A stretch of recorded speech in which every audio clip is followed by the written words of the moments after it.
Salutations and gratitude, kings and queens. I am back, and this is another edition of Ringside's Corner Confessions. As always, I am the forever trifling Trey Amazing, your favorite part-time stripper, part-time megachurch pastor, but full-time dating commentator.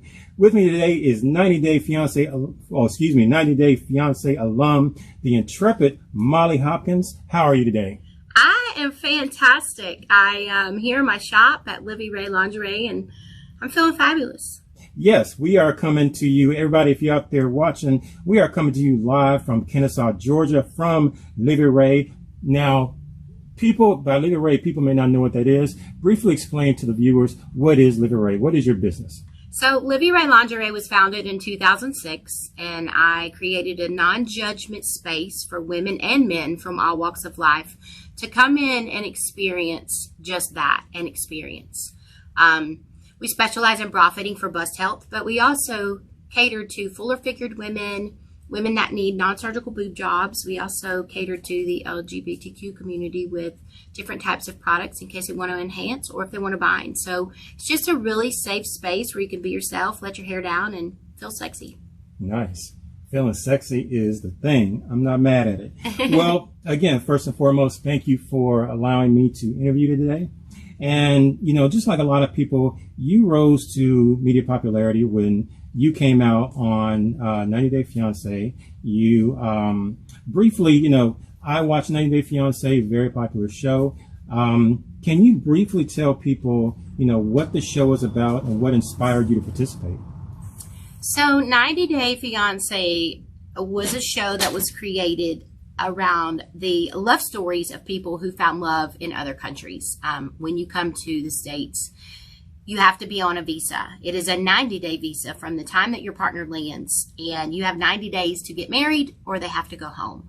I wouldn't say that I was like super stoked to be on a television show about a 90-day fiance because I didn't even know that such a thing existed.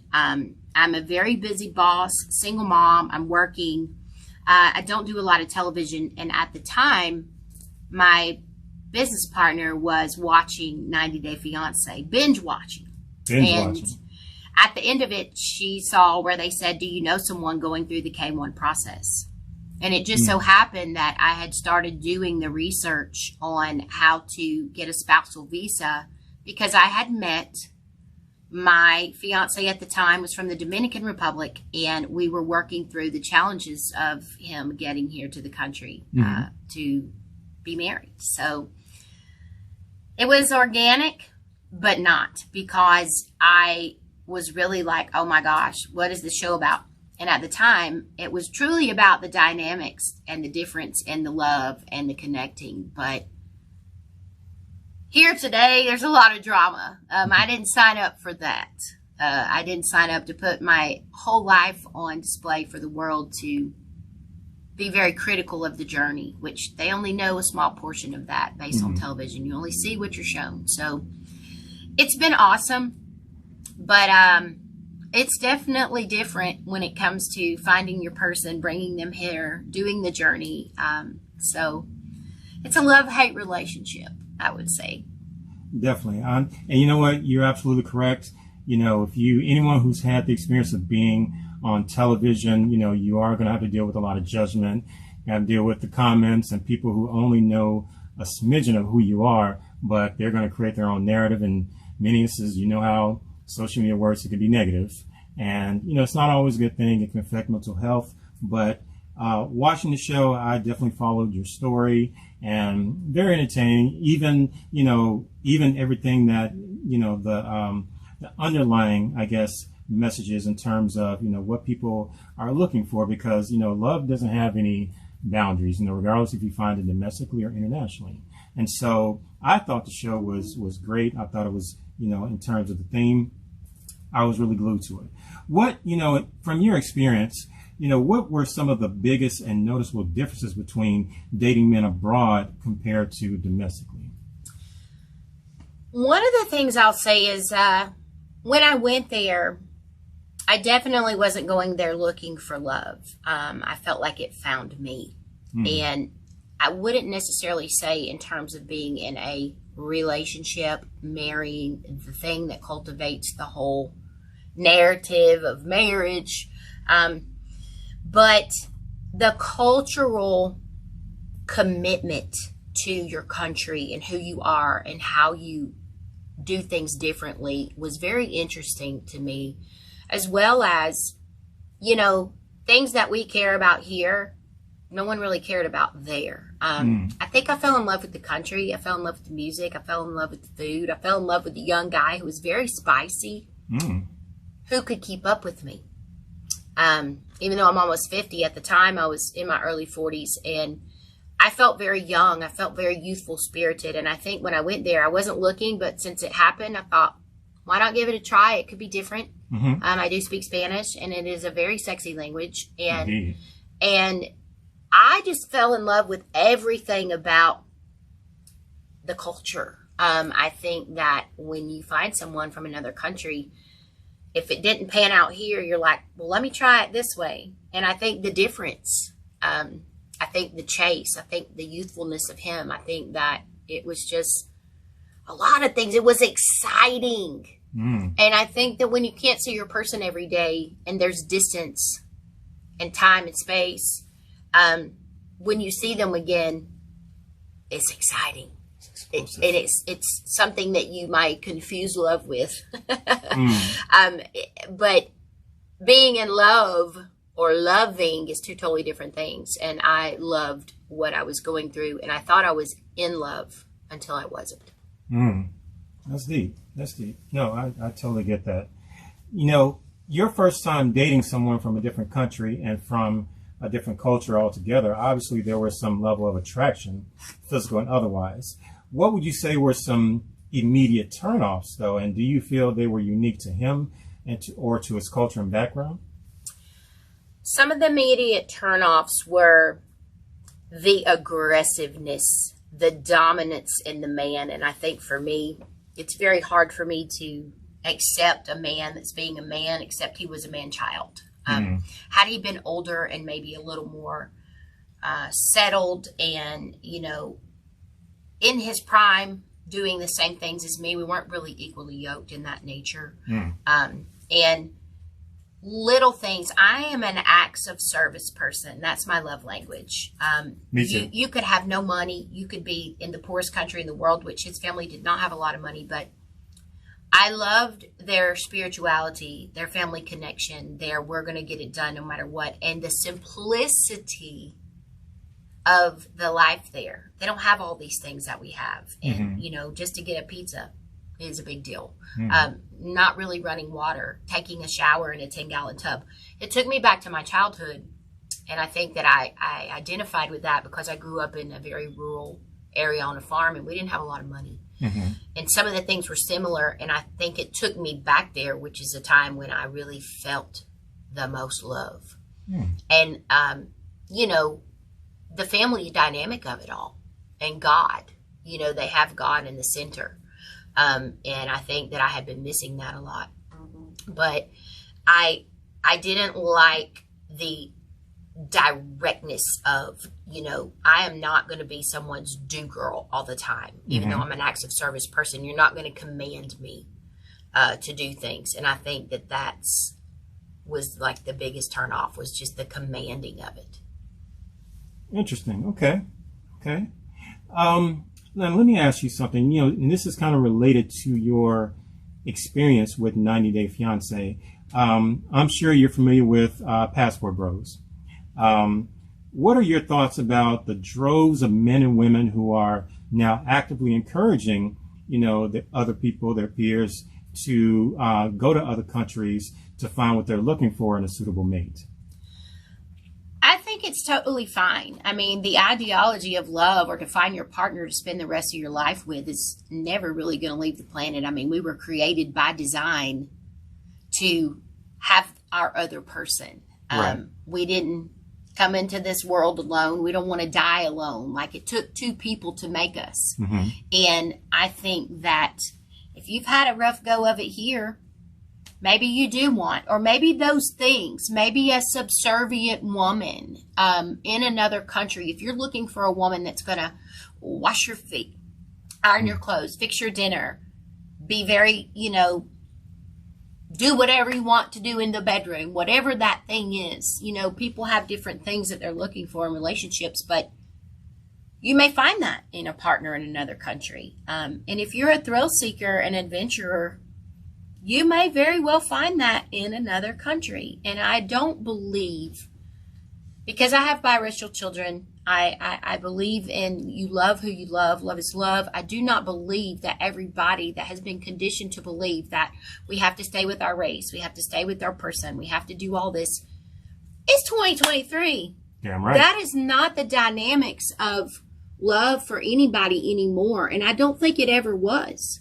I just think now it's more accepted. Mm-hmm. We're beginning to see the intercontinental investment in a relationship, or you know what? Hell, if a man is older and he's not found his person and he's got a lot of money and a girl wants to come here so she can have a better way for her family and they click, but there's a transactional exchange in that besides just the fact that they might actually love each other. Mm-hmm. I think we place too much on trying to figure it out. It's not our business. Right. It could have been a business. But you know what?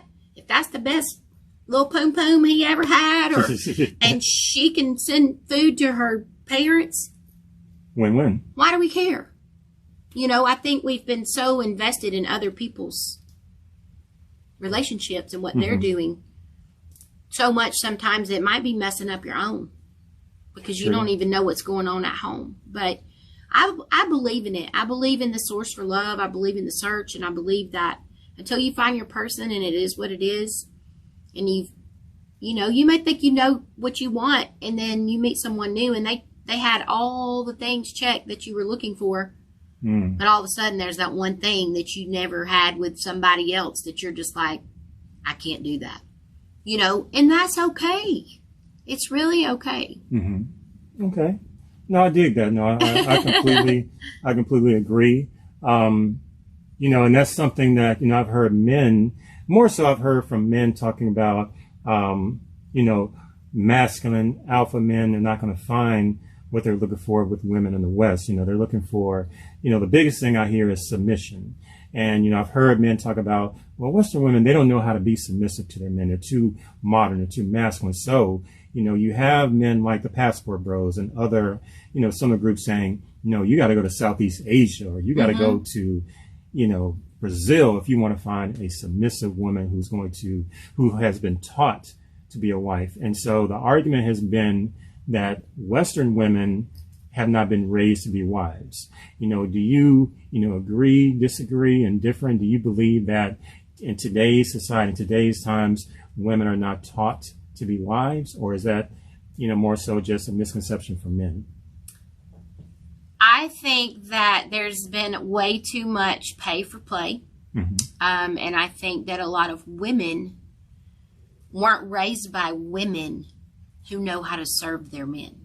And what I mean by that is a lot of women think if they do be submissive, that there's a super price tag attached to that, or they want all the things, but they're not willing to do anything, or they've never ironed a shirt, they've never cooked a meal, they've never ran a bath, they've never washed their husband's back in the shower. I think it really all depends on how you were raised. My grandmother was a very subservient woman. Mm-hmm. She held down 2 or 3 jobs, fixed 3 meals a day, drove the tractor, fixed things. She worked from sun up to sundown, and I think it really all boils down to,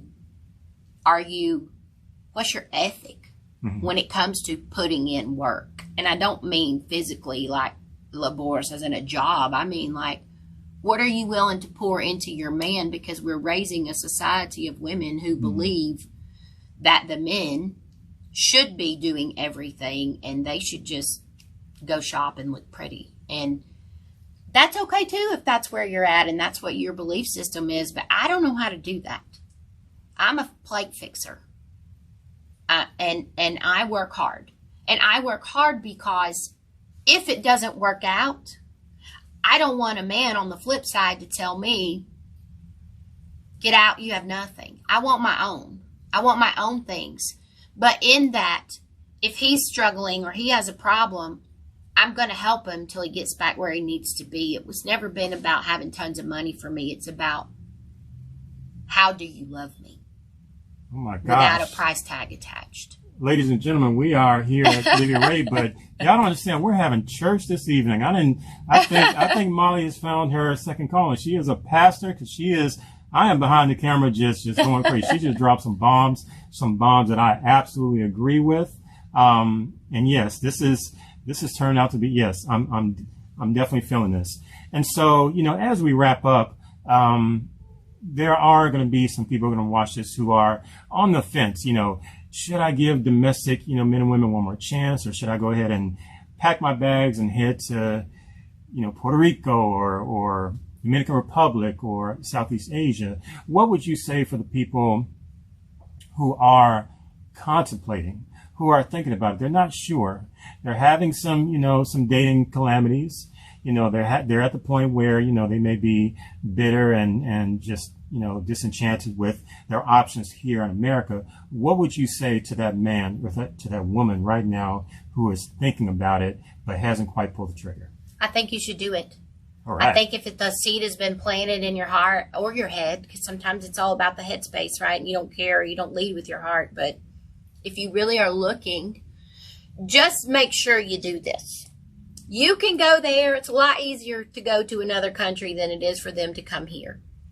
But if you do this and you date for 2 years and you're always the one getting flown out or going there, don't pull the trigger to bring them here and get married until they've been on your turf, because that will let you know if they're making the decision because they want to come to free America where it's not free. Got that right. Or if they really are in love with you and they love you. They may love the idea of you, but they're not in love with you. You have to have some cohabitation in each other's spaces. It was always great for me because I'm leaving my store. I'm going on vacation. I'm in the ocean. The music's hot. The drinks are great. The food is fresh. The climate is warm. You're, cruising around in shorts and bathing suits and you feel amazing. And I'm a water girl. I'm a beach girl all day long. So it was the perfect environment for me to have all the feels. But don't get it twisted and don't let it skew you or you get jaded and thinking. Don't fool around and fall in love unless you know that it's for sure. And make sure that it's not just with that Vacation Molly, right? That I think that my guy was in love with Vacation Molly. He wasn't in love with the girl that had to come home and be a boss. So I got things to do. I can't sit around and cater and coddle you all day, and I'm not going to have a man child. You need a job too. You've got things to do. And if you can't do that, then by all means, can you mow the grass? Can you take my car to get my oil changed? Like, things that I'm doing on my own that even if you can't, you can contribute by help some kind acts of way. of service. Right. Right. I feel that. Okay. Okay. Pastor Molly in the building, thank you so much. Now, before we wrap up, can you just tell the people where they can find you, where they can find Livi Rae, your social media, and what do you have coming up next? So we are located just north on 75 in Kennesaw, just past Marietta. It's not too far north of the city, except unless there's a lot of traffic. At Ernest, I said Ernest Barrett. No, we're at 543 Roberts Court. If you Google Livi Rae Lingerie, we are the only one. We're going to come up. I do mobile fit events as well.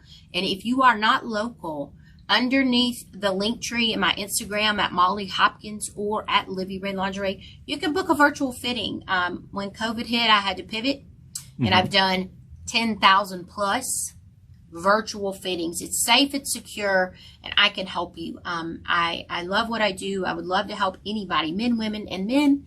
If your lady gets a fitting here, we create a personal purchasing profile, so you can call me up and I can show you the sexy stuff, because she might just buy nude or brown or black or whatever, and you want the strappy doodahs, I got you. We want some input too. Yes.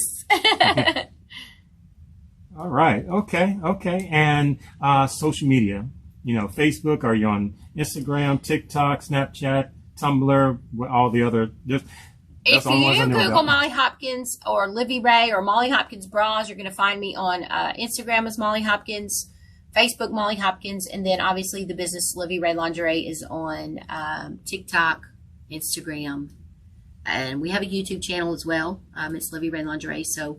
And you can go in and look at some older videos of Double Divas, which was our first stint with reality television. Ooh. Very fun, very funny, very heartfelt. It really invokes all of your emotions to come out. So check it out.